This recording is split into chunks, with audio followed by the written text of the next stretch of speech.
Today we will learn about planning our bridge for success, the competition, the rules, etc. Let's watch this video by Mohawk College to get all of these ideas.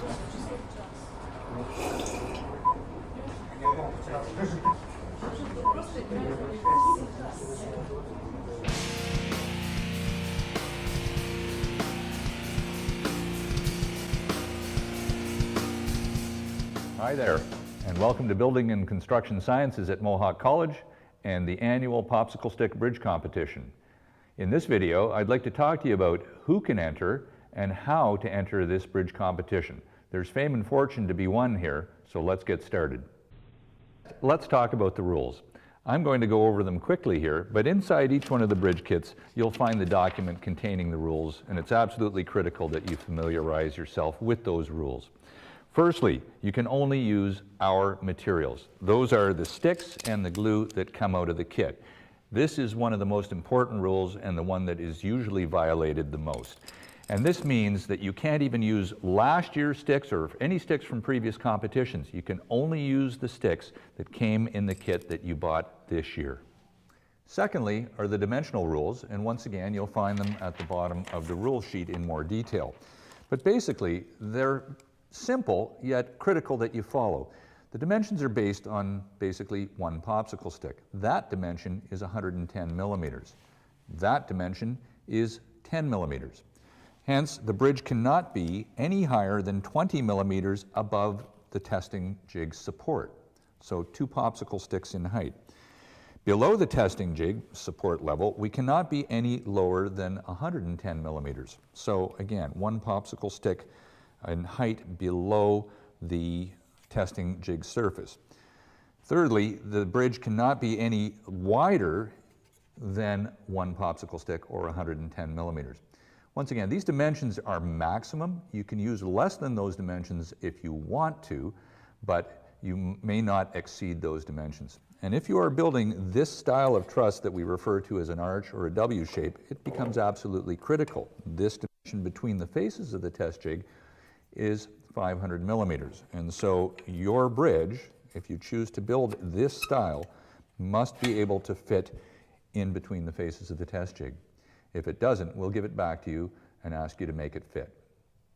Thirdly, the bridge cannot weigh any more than 250 grams. Now, I want to point out that inside of the kit that you have here, you have way more than 250 grams of sticks, because we know you're going to cut some, you're going to waste some, and so you're going to need more sticks than the limit. Bottom line is, if you were to use all of the sticks in the bag, you would be way over the weight limit. And once again, we would give you the bridge back and ask you to make it weigh 250 grams. So remember, we talk about using only our materials. That's absolutely critical. No toothpicks, no dowels, no other material is allowed in the competition here. So we're going to talk a little bit later about how to make round shapes out of popsicle sticks, but it's absolutely critical that they're made from our materials. So 250 grams, that's your top limit for weight. And finally, you must be the primary builder of the bridge. Can you get help with it? Absolutely. Can you get help designing it? Absolutely. If you know relatives or friends who are professionals, engineers and architects, absolutely use them for help. But once again, you must be the primary builder. So there it is, 4 simple rules to the competition. I'm going to pause it for a second because we need to figure out what we want to build and submit. We want to think about that.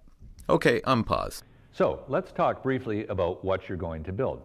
Basically, there are 2 styles of bridge that can be built. The first one we refer to as the true truss, which is probably what you most commonly see every day. The second style we refer to as the W shape, which in essence is a simulated arch. Now, the big difference between the two, in the W-shaped bridge, if this is a mock-up of the testing jig that we're looking at here, you can see that when the bridge fits into the testing jig, it quite clearly uses that jig for vertical support here, but also for lateral support in terms of being able to resist the thrust that we see in a typical arch. Okay? When we come over here and look at the true truss shape, the true truss only uses the testing jig for vertical support. There's nothing pushing against the sides of the support in any form of a true truss bridge. So to qualify as a true truss, there can be absolutely no dependence on the testing jig for lateral support of any forces that the bridge has to carry. When it comes to building structures today, what is one of the most predominant shapes that we see, whether it's a bridge or a hydro tower or a building of any kind? The answer is, let's take a look and see. If I start with this true truss, basically in my simple model here, if I start with a square shape, it can carry load, but the problem with it is that it can go unstable on us.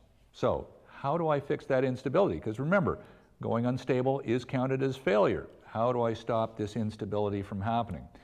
Answer, simplest solution is to create another piece and put another piece diagonally from corner to corner. And when I do that, all of a sudden we see now that not only can we carry load, but we have also stabilized the structure. It doesn't want to fall over under load anymore. So how have I changed the shape and going from here to here? I think you see that I've created two triangles out of the square. And is there something magic about the triangle shape? I think there is, because not only can it carry load, but it's also a very stable shape. And if I put several triangles together, what do I end up with?